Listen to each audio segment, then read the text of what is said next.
Bom dia, boa tarde, boa noite, sétimo ano, tudo bem com vocês, pessoal? Vamos iniciar mais uma aula de português. Hoje vamos falar de gramática. Continuar o nosso assunto próximo, perto de iniciar o capítulo 2 do nosso livro, onde vamos falar sobre a estrutura dos verbos, a estrutura verbal.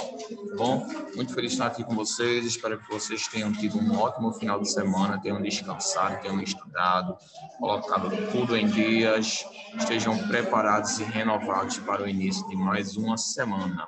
Bom, então vamos começar já com o estudo de gramática, só para aquecer a cabeça, né, para deixar o cérebro bem aquecido. Então vamos lá. Na última aula a gente realizou algumas correções referentes às atividades e os exercícios propostos nas últimas aulas. E para podermos finalizarmos o primeiro capítulo e passarmos para o nosso segundo capítulo, que é a estrutura verbal. Então, peço que vocês abram seus livros, vamos completar as atividades das páginas 28 em diante. Vamos responder de forma bem breve para que a gente possa já iniciar o nosso próximo capítulo, tá bom?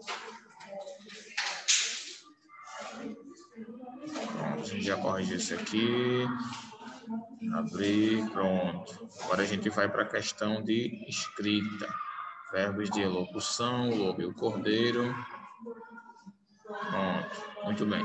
Peço que vocês abram o livro de vocês da página 32. Página 32, vamos lá. Livro de gramática, página 32. Enquanto vocês estão abrindo aí, eu vou colocar o cabeçalho da nossa escola aqui, tá bom?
Ok, pessoal, então vamos lá para a gente terminar aqui o nosso primeiro capítulo.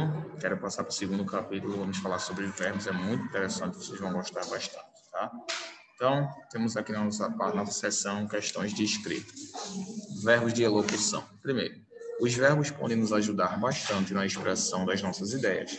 Em textos narrativos, por exemplo, é muito comum vermos o emprego de verbos que caracterizam a fala dos personagens. Leia a fábula a seguir, procurando identificar esses verbos e circule-os. Eles já estão aqui circulados para a gente adiantar. Ó, eu circulei aí para vocês. O lobo e o cordeiro. Um lobo estava bebendo água num riacho. Um cordeirinho chegou e também começou a beber, um pouco mais para baixo. O lobo arreganhou os dentes e disse ao cordeiro: Como ousa sujar a água que estou bebendo? Como sujar? Respondeu o cordeiro. A água corre daí para cá, logo eu não posso estar sujando sua água. Esses verbos, pessoal, são chamados de verbos de elocução. Por quê? Porque são verbos que indicam o que um personagem disse ou sentiu. Por exemplo, arreganhou os dentes e disse ao cordeiro.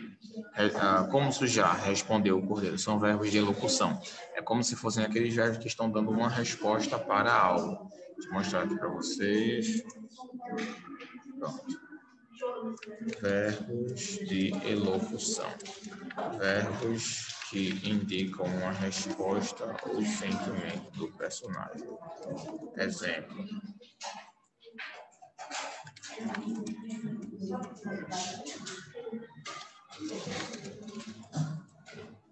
Que comida? Respondeu o lobo.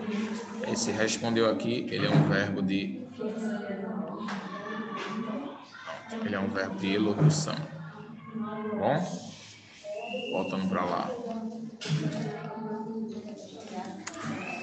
Pronto. Então, esses são os verbos de elocução, tá, pessoal? Temos mais aqui, na próxima página. Não me responda, falou o lobo. Há 6 meses seu pai me fez a mesma coisa. Há 6 meses eu nem tinha nascido. Como é que eu posso ter culpa disso?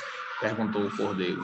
Mas você estragou todo o meu pasto, replicou o lobo. Como posso ter estragado seu pasto se nem dentes eu tenho? O lobo, não tendo mais como culpar o cordeiro, não disse mais nada. Pulou sobre ele e o devorou. Ok, pessoal. Aqui a gente vai trabalhar também a questão do discurso direto e do discurso indireto, tá bom? Olha, vamos prestar atenção aqui nessa parte. Nos textos narrativos, o narrador normalmente utiliza 2 recursos linguísticos para repassar a fala dos personagens, que é o discurso direto, onde o narrador transcreve a fala do personagem diretamente, como se ele próprio estivesse falando. Nesse caso, a fala é indicada com travessão. Como sujar? Respondeu o cordeiro. A água corre daí para cá, logo não posso estar sujando sua água. Discurso indireto. O narrador se apropria da fala do personagem e a reproduz de maneira indireta. Nesse caso, não se usa travessão. O cordeiro não entendeu por que sujar a água. Em seguida, explicou que, como a água corria de cima para baixo, não poderia estar sujando. Então, existem 2 tipos de discurso, pessoal. Discurso direto e discurso indireto. Discurso direto e discurso indireto. Qual é a diferença?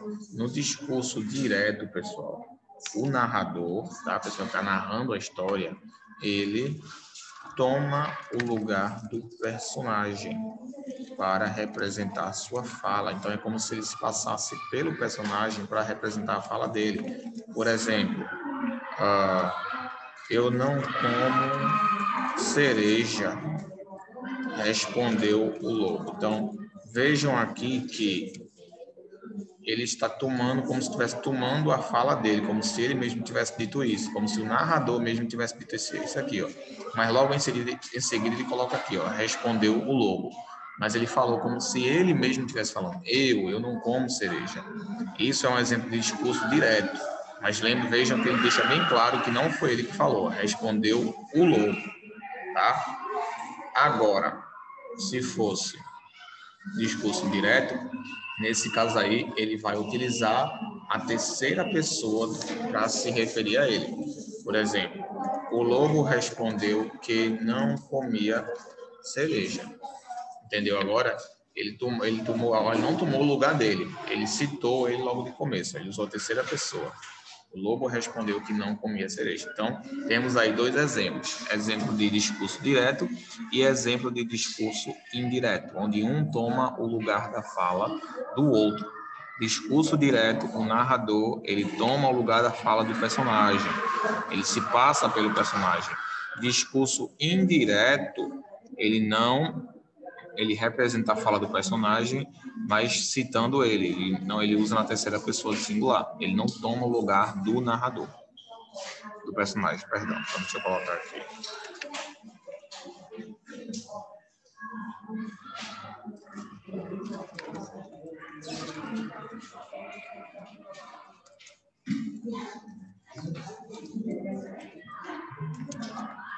Pronto. Nesse caso aí, ó, o narrador repete o que foi dito pelo personagem, utilizando o sujeito original. Quem é o sujeito original? O lobo. Tá bom? Então, a diferença aí entre discurso direto e discurso indireto. Tá bom? Vamos lá agora.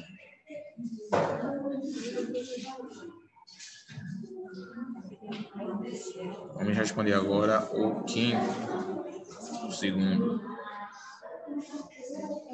Como você pode ver em textos narrativos, como a fábula que você acabou de ler, a fala dos personagens pode ser caracterizada por verbos de elocução, que são empregados com o discurso direto ou indireto e podem indicar algo sobre as emoções e os sentimentos de quem fala. Pensando nisso, explique. O que os verbos de elocução, respondeu e perguntou, utilizados pelo narrador para caracterizar as falas do cordeiro, permitem ao leitor saber sobre o sentimento do cordeiro ao falar. Os verbos levam a pensar que o estado demonstrando do cordeiro era de neutralidade ao falar. Tá? Então, esses verbos são usados para indicar o sentimento dos personagens, tá bom? Vamos para o terceiro agora. Já respondi todos para vocês aqui para a gente adiantar, tá bom, pessoal? Aí vocês já coloquem no livro de vocês, que eu sei que vocês já responderam também. Vocês já coloquem no livro de vocês para que a gente possa passar para o próximo capítulo. Terceiro, a ilustração do texto confirma a sua resposta à questão anterior? Sim, pessoal. Na ilustração, ele aparenta estar tranquilo, né, e indiferente ao falar. Quarto, observando o texto como um todo, podemos dizer que os verbos de elocução empregados para caracterizar as falas do lobo estão adequados. Os verbos de locução, pessoal, na opinião de vocês aí, da forma como eles estão caracterizados, eles estão adequados? Não. Como o lobo denota a agressividade ao falar, o que se confirma com a ilustração, seria mais adequado empregar verbos de locução que expressassem melhor esse estado de ânimo. Ou seja, colocar verbos que representassem a forma como ele realmente estava falando com o cordeiro. Ganhou os dentes e disse ao cordeiro. Como ouçam, eles usam verbos que não indicam exatamente o sentimento do lobo naquele momento. O lobo, aparentemente, ele estava muito zangado com o cordeiro, tá? Mas a gente não vê toda essa ira, essa chateação, quando a gente lê os verbos, porque os verbos eles não estão representando isso, tá bom? Muito bem.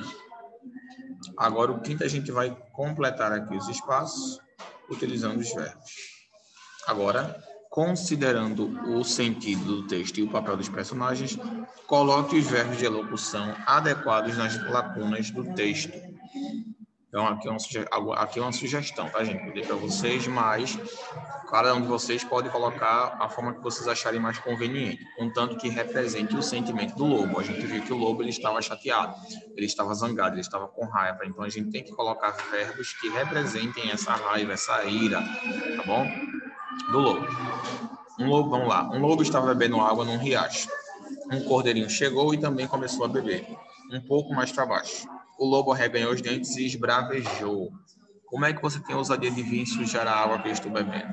Como sujar? Tremeu o cordeiro. A água corre daí para cá. Logo não posso estar sujando sua água. Não me responda, rosnou o lobo. Há 6 meses seu pai me fez a mesma coisa. Há 6 meses eu nem tinha nascido. Só um minuto, tá?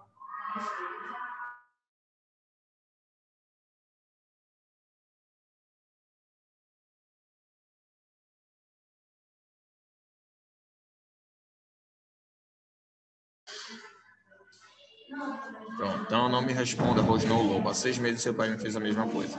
Há 6 meses eu nem tinha nascido, como é que eu posso ter culpa disso? Gaguejou o cordeiro. Mas você estragou todo o meu pasto, insistiu o lobo. Como é que eu posso ter estragado seu pasto nem dentro do seu tempo? O lobo, não tendo mais nada como culpar o cordeiro, não disse mais nada. Pulou sobre ele e o devorou. Então, aqui a gente finaliza. Então, a gente representou de forma mais realista, posso dizer assim, o texto entre o cordeiro e o lobo, a ilustração entre o cordeiro e o lobo, tá bom? Vamos agora para o capítulo 2. Abram aí na página 35 do livro de vocês. Capítulo 2, falando sobre os verbos, tá bom?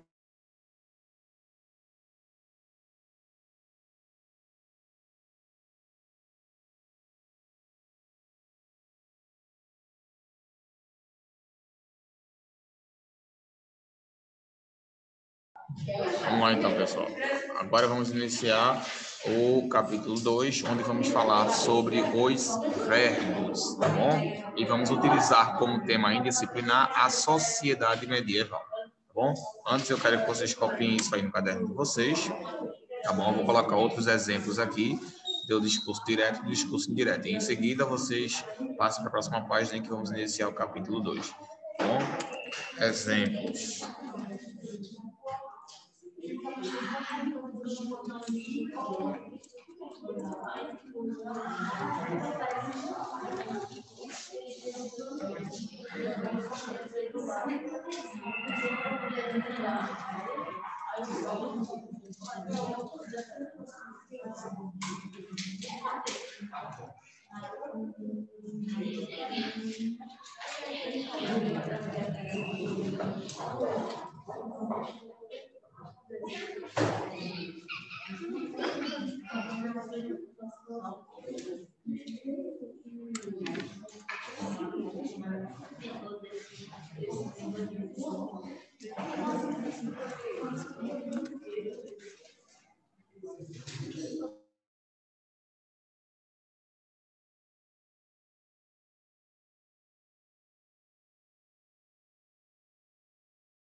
Pronto, gente, coloquei alguns exemplos aí, onde temos o discurso indireto e o discurso direto.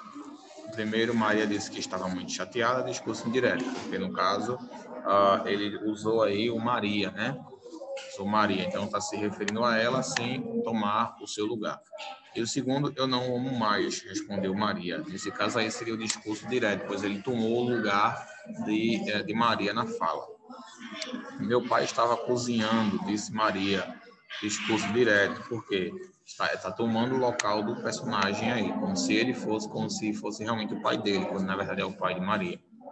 E o último, o pai de Maria estava cozinhando, né? Discurso direto, beleza? Discurso indireto aí, porque no caso está indicando que realmente Maria que falou, ele não está tomando o lugar de Maria para representar aquilo, tá bom? Muito bem, pessoal. Então, passem para o caderno de vocês. Eu vou dar 1 minuto para vocês colocarem no caderno de vocês e em seguida a gente vai iniciar o conteúdo de verbos, tá bom? 1 minuto para vocês copiarem.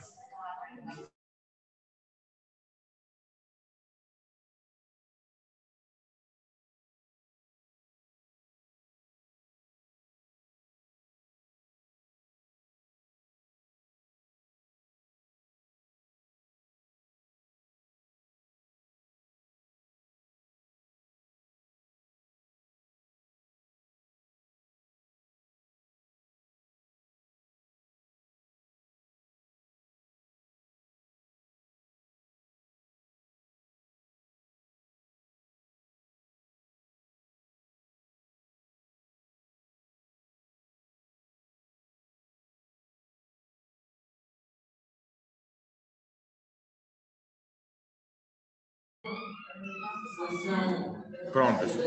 Então vamos iniciar o nosso capítulo 2 do nosso livro, onde vamos falar sobre a estrutura dos verbos, tá bom?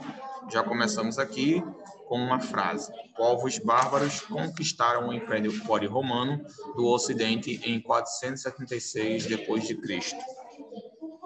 Muito bem. Como vimos no capítulo 1, os verbos são uma classe de palavras que possui muitas características, e a principal delas é a capacidade de se adaptar às pessoas gramaticais. Assim, se analisarmos a palavra conquistaram isoladamente, percebemos que a sua adaptação à terceira pessoa gramatical, plural, eles. Veja, povos bárbaros conquistaram o Império Romano. No caso aqui seria eles. Outras informações podem ser percebidas na análise dessa forma verbal. Ela representa a ação de conquistar. Essa ação já ocorreu e foi realizada por muitas pessoas, na verdade, povos. Do mesmo modo, se analisarmos a forma verbal conquistamos isoladamente, percebemos que a ação foi praticada no passado e por mais de uma pessoa, incluindo a que fala, que no caso seria nós. Essa análise é possível porque os verbos são constituídos de 3 pequenas partes que nos passam essas informações: o radical, a vogal temática e a desinência. O radical é a parte da estrutura dos verbos que possui seu significado básico. A vogal temática aparece depois do radical e indica a conjugação. E a desinência indica a pessoa. Pronto. Conquistar. Pronto, conquistar. Flexão verbal, né? As variações indicadas pelas desinências são o que chamamos de flexões. O quadro a seguir detalha essas flexões de acordo com a norma padrão. flexão do indicativo, presente, pretérito perfeito. Pronto. Pessoal, eu estou passando assim à vista porque depois eu vou explicar tudo isso para vocês. Só estou mostrando para vocês o que é que nós vamos estudar nesse capítulo aqui de verbos. Qual será o conteúdo estudado. Eu vou solicitar a atenção de vocês bastante, porque no capítulo de verbos, vou colocar aqui,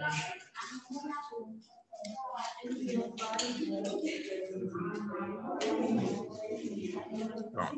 No capítulo 2 de verbos, pessoal, a gente vai estudar muita coisa, tá? A gente vai estudar aí, por exemplo, tempos verbais, conjugação verbal, definição verbal, função verbal, modos verbais, tá? Modos verbais e vozes verbais, tá? Então, vamos estudar tudo isso aqui no capítulo de verbos. Vamos falar sobre toda a estrutura verbal, tudo que compõe um verbo, tudo que forma um verbo, tá? Tudo que está associado ao verbo, tá bom? É um capítulo muito interessante que a gente vai estudar, tá? Com muita ênfase, pois ele tem realmente uma utilidade imensurável no nosso cotidiano. O estudo de verbos, ele é completo, tá? E ele é muito bom. Vocês vão ver que vale muito a pena estudar esse assunto. Beleza? Então, nas próximas aulas, a gente vai introduzir esse conteúdo aí. Eu já quero deixar para vocês que o verbo, ele é uma ação, tá? Guardem isso na cabeça de vocês. O verbo é uma ação, tá bom? O verbo é uma ação. Ele indica um tipo de ação, tá bom? Indica como uma ação ocorreu, o que aquela ação fez, o que aquela pessoa fez, e etc, tá? Então, o verbo, ele é uma ação. Eu quero deixar isso bem claro aí com vocês, para que vocês já fiquem cientes. Na próxima aula, nós vamos trabalhar em cima dessa ação, tá bom? Veremos aí como essa ação ela pode ser conjugada, ela pode ser definida, ela funciona, tem um modo e vozes, tá bom? Então, vamos ficar por aqui. Eu aconselho que vocês já façam a leitura aí no livro de vocês, das páginas seguintes, do capítulo 2, que vai já dar um resumo muito bom para vocês sobre essa questão dos verbos, pessoal. Aconselho que realmente que vocês façam isso, pois é um conteúdo extenso, tá, gente? Eu não vou mentir para vocês. É um conteúdo extenso, e por ser um conteúdo